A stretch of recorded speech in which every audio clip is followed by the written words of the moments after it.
não. Eu quero... Mas ser comentarista é brabo também, que é fácil de falar uma merda ali, pelo menos... Eu fico vendo que assim, o caralho, maneiro essa colocação que o cara fez. O Galvão, ele bota a maior pressão, né? Porque o Galvão começa a parada ali, ele fala, sei lá, o jogador tal tá mal, entendeu? E o que você acha aí, cara? O que você acha? Tu, caralho, e agora, mané? Eu acho que ele é um bananão. Não, tipo, hoje a polêmica do dia é o áudio vazado do Galvão, né? Sim. Vocês devem estar acompanhando o Sim. negócio do Neymar. E você tem que tomar muito cuidado, porque é muito legal estar dentro da Globo, como vocês que são uma referência de podcast, mas você vira um canhão, né? Tudo que você fala tem uma repercussão muito grande, pro bem e pro mal. Então você tem que pensar muito antes de emitir uma opinião e uma coisa que eu sempre procuro trazer pro meu comentário é não esquecer que eu fui um deles, que eu fui jogador. Eu sei o quanto dói uma crítica, eu sei quanto machuca a tua família, porque a gente cria uma casca, você está acostumado. Eu comecei com 5 anos de idade, então quando você chega no profissional, você passou por tanta coisa que a crítica, por mais maldosa que seja, ela não te ataca. O que te machuca é na hora que você vê teu filho, que você vê tua mãe, que você vê tua esposa sofrendo por causa de um comentário maldoso.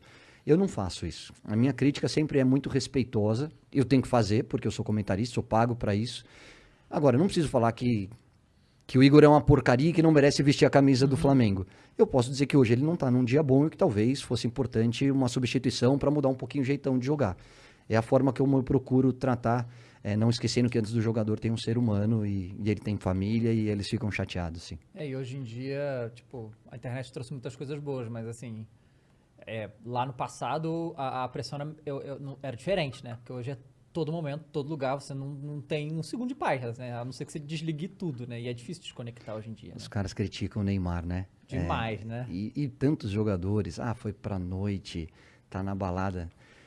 Você foi... Deixa eu só te explicar uma coisa. Eu fazia as mesmas coisas que eles fazem. A única diferença é que não existia câmera no celular. É só essa a diferença. A gente aprontava, a gente dormia tarde, a gente pegava a mulher, a gente às vezes discutia com o torcedor. É tudo igual. Não mudou. O que mudou é que hoje você tem mais acesso à informação, você tem acesso às imagens, e hoje aconteceu aqui em São Paulo ou lá no Catar, em um clique você tem acesso a tudo que está acontecendo. Essa é a única diferença. E aí existe uma mudança de comportamento que eu acho que os jogadores têm que ter noção da imagem que eles têm e do alcance que ela gera e tomar um pouquinho mais de cuidado. Mas esse cuidado tu acha que passa por se privar mais ainda? Tipo, eu fico bolado com esse lance de nego pegar muito no pé do Neymar, porque o Neymar é a estrela que é e tal. Mas, pô, é meio desumano até, porque, porra, ele não faz nada da vida dele, ele é obrigado a ser uma máquina de jogar futebol. Então, assim, pra ele tomar mais cuidado, acho que só se privando mais ainda da vida pessoal. Então tem uma linha aí difícil pra caramba. Difícil. De o que eu vou fazer aqui e correr o risco de me expor, ou não vou fazer nada e vou ser só uma máquina. Os caras enlouquecem também. Enlouquece. Só de trabalhar sem parar, tem que fazer alguma coisa. Você já conheceu algum jogador que fosse essa máquina, tipo assim, ele só joga bola e o foco dele total nisso e mais nada? Tem. Talvez o Cristiano Ronaldo hoje seja o grande exemplo disso. O Messi também. E aí eu acho que a comparação ela é um pouco maldosa. O Neymar é muito... O Neymar, o Messi, o Cristiano Ronaldo, o Mbappé, para mim, e talvez eu colocasse o De Bruyne aí nesse quinteto, são os maiores jogadores do mundo na atualidade.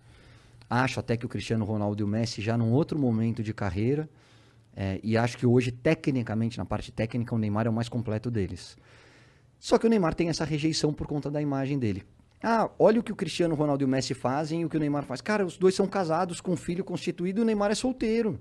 Você solteiro tem um comportamento diferente da vida de casado. O Neymar faz algumas bobagens? Faz. Se expõe? Se expõe. Cara, mas é isso. Você não... Talvez, cada um... Você tem que encontrar o equilíbrio. Da mesma maneira que eu falei, cara, eu encontrei o equilíbrio na minha vida em relação ao meu trabalho e ao crescimento dos meus filhos.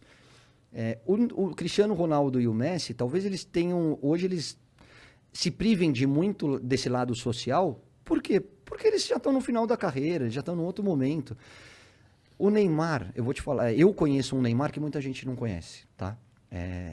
O Neymar pai, que trouxe a família para morar, da ex-esposa para morar em Paris para ficar perto do filho, que tem uma fundação que gera emprego, que gera oportunidade e que durante a pandemia não demitiu nenhum funcionário e todos eles tem as questões dos patrocínios, mas que paga do bolso dele. Então, assim, tem muita coisa legal que o Neymar faz. Pô, quando ele fizer bobagem, critica, mas também mostra o lado legal. A gente só critica. A gente chega numa Copa do Mundo e essa é a minha maior reclamação em relação à imprensa. Cara, cada um vai olhar pro seu umbigo e defender o teu país. A gente não. A gente aponta o dedo e mata o Neymar. Ah, porque ele é cai-cai, porque ele tá isso, porque ele tá... Cara, você não vê os caras da França fazendo isso com nenhum jogador da França, da Itália, da Inglaterra. Cara, a crítica, ela é construtiva. Mas eu acho que você tem que ter um certo discernimento, tem um limite. E eu acho que no caso do Neymar, as pessoas passam do limite. Volto a dizer, muitas vezes ele dá mole.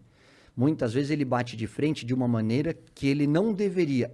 E uma vez eu falei, cara, você vai ficar chateado comigo, você pode não gostar do que eu te falar, só que um dia você talvez dê importância. Você está errado por causa disso. Isso vai te prejudicar. Eu estou do outro lado. Hoje eu sei como funciona a cabeça da imprensa. Cuidado. Ele falou, beleza. Ficou uma semana, 10 dias sem muito contato, mas talvez ele tenha registrado essa informação. E com o passar do tempo ele sabe que eu falei para o bem dele. Talvez tenha entrado por um ouvido e saído pelo outro, não sei. A forma como ele digeriu o meu comentário, eu não estou dentro da cabeça dele, nem convivo com ele para saber. Mas eu, como amigo, eu acho que eu precisava falar. Eu falei. Ele é um menino, ele não é mais um menino, ele já tem quase 30 anos de idade. Ele é responsável por tudo aquilo que ele faz. Eu só acho que a gente precisa entender um pouquinho mais esse outro lado. Eu não falo do extracampo. Eu não quero saber se ele foi pra noite, se ele pegou uma, duas ou três, se ele tá no carnaval. Eu quero saber se dentro de campo ele tá funcionando, ele tá performando. Se ele tá fazendo, o que ele faz fora de campo é problema dele. No domingo, teve jogo, né? Que inclusive ele não foi muito bem, né? Saiu uma entrevista dele, né? Falando que ele talvez a próxima Copa seja a última dele, né? E aí todo mundo, meu Deus, mas por quê? Sabe? Tipo, é bem óbvio, porque se você olhar como que se lida as coisas, né? É muita pressão, né, cara? Tipo, ele ganha lá os milhões e tudo e tal, mas ele continua sendo um ser humano, cara. Ele não é uma máquina, é muita pressão. É uma coisa assim que... E ele não tem só a pressão de ser esse jogador gigante, mas ele ser, tipo, a única esperança que o Brasil pode ter na Copa do Mundo. É só ele, sabe? Ele tem que carregar tudo, né? Então não é uma coisa fácil de lidar. Eu concordo também que, tipo...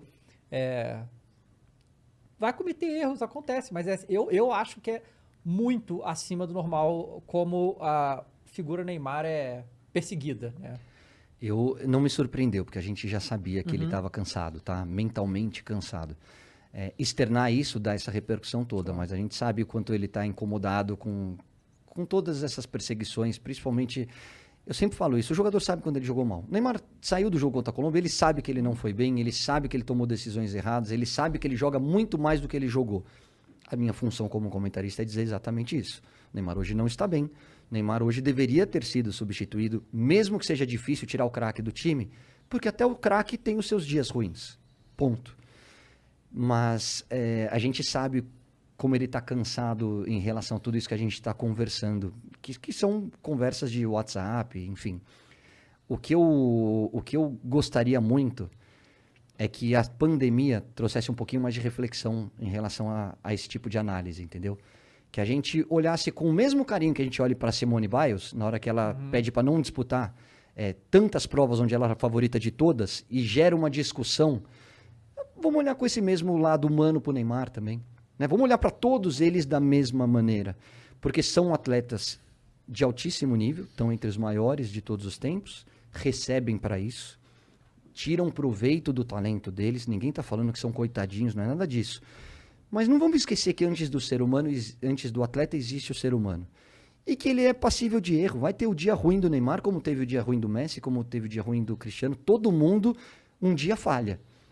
E aí, no dia da falha, tem aqueles que vão pisar na tua cabeça e aqueles que te derem a mão. Isso é construção. Hoje eu, como comentarista, tenho alguns posicionamentos diferentes da maioria, tá? Então a imprensa sempre fala, vocês vão ouvir direto e aí quando pedem minha opinião eu fico contrário a eles. Eles falam, porque hoje o treino é tudo fechado. A Itália abre, a Inglaterra abre, o Manchester City abre. Só a imprensa quer que abra. E aí na hora que você divulga, você está dando arma para o seu adversário. Então por que precisa abrir? Porque as relações são muito diferentes. São mesmo. A minha relação, a minha época, a minha relação com a imprensa era muito mais aberta, a gente tinha muito mais proximidade com os jornalistas. Mas é uma construção. Por que o jogador é emitido? Você já se perguntou por que ele não quer falar com você? Cara, eu converso com os jogadores. Quando eu preciso ligar para algum deles, eles me recebem com o maior prazer do mundo. Isso é construção. Porque talvez eles me recebam porque eles sabem que quando eles vão mal, eu falo que eles vão mal. Mas eu não piso na cabeça deles. Então, hoje, talvez aqueles que se queixam são os primeiros a dar porrada nos caras. E aí depois você quer uma exclusiva. Pô, na hora que você teve a oportunidade, você pisou na cabeça dele. Agora você quer uma exclusiva? É ação e reação. Você planta, você colhe. Se você não foi legal, por que o cara tem que ser legal com você? Ah, porque... bate, você tem que dar a outra face. Tem que dar o caramba, meu. Se você bateu, você vai apanhar. É simples assim. Esse lance que você tá falando é importante pra cacete, porque quando a gente conversou com o Dani Alves aqui, teve uma galera que ficou chateada. Porra, tu ficou tentando falar com ele há um tempão. Porra, mas você só chama o cara pra esculachar o cara, pô. Ou você esculacha o cara pelas costas o tempo inteiro, e na mídia, e não sei o quê, não sei o quê. O cara vai querer falar contigo? Eu não vou querer falar com um cara que fica me esculachando o dia inteiro, a vida inteira. Então, você tá falando aí, total, faz sentido demais. Outra coisa que incomoda demais os jogadores, e me incomodava, e eu já fui vítima como comentarista, tá? Às vezes você faz uma linha de raciocínio com começo, meio e fim. Como as que a gente tá conversando espontaneamente. Só que você vender a matéria, você precisa ter clique. Uhum. E aí você tira do contexto uma frase, transforma em manchete, e aí aparece lá. Vou dar o exemplo do Daniel Alves. Daniel Alves detona o São Paulo. Uhum. Cara, você já está induzido a ler a matéria com raiva do Daniel Alves para o São Paulino. Na hora que você lê, a matéria é completamente diferente. Aí você fala, por que ele pôs essa manchete? Para ganhar clique. Okay. Agora, você desconstruiu toda a tua linha de raciocínio. Muita gente nem lê a matéria, lê só o título. Sim. E aí passa uma informação para o público mentirosa. Isso magoa demais o atleta. Aí o cara não quer falar com você. Uhum. E aí você fica incomodado porque ele não quis falar com você. Pô, na hora que você teve a oportunidade, você não foi legal com ele. Tem esse negócio que você falou do treino fechado, treino aberto, acontece em várias situações. Tipo assim, o Renato Gaúcho, por exemplo, ele fala que ele não gosta, quando em entrevista coletiva, de falar sobre tática. E, tipo assim, eu entendo, pelo menos já falei isso outra vez, que, tipo, ele falar sobre a tática do time dele é ele falar pros outros treinadores o que ele tá fazendo, deixando de fazer. Por que ele ia fazer isso, né? Não é muito comum o treinador falar também, né? Mesma questão dos jogadores lesionados. Ele segura, tipo, a informação é do departamento médico do Flamengo, a gente tem que saber quando o jogador vai se recuperar e tal, e, tipo, medir o que é divulgado, porque isso é munição pros outros times saberem o que tá acontecendo. Exato. Isso é óbvio, né? Isso é óbvio, tipo, ele falou que o André estava com a perna pesada, né? Tipo, jogou meio que no sacrifício. Tipo, outro time aí, o próximo jogo, o André com a perna pesada, vamos forçar ali em cima dele, já sai, né? Então, assim, mas muita parte da mídia não é que não entende isso, claro que entende, mas quer mesmo assim, né? E... Cada um defende o seu, né? Eu entendo o lado da imprensa. Eu só discordo da forma como eles se queixam de algumas atitudes. Espero que você tenha gostado. Se gostou, deixe seu like, se inscreve no canal, se inscreve no Podpah também. E é isso. Deixa bastante like aqui no vídeo pro YouTube entender que o canal ainda tá daquele jeitão aí. Forte abraço. Nós estamos juntos. Um beijo.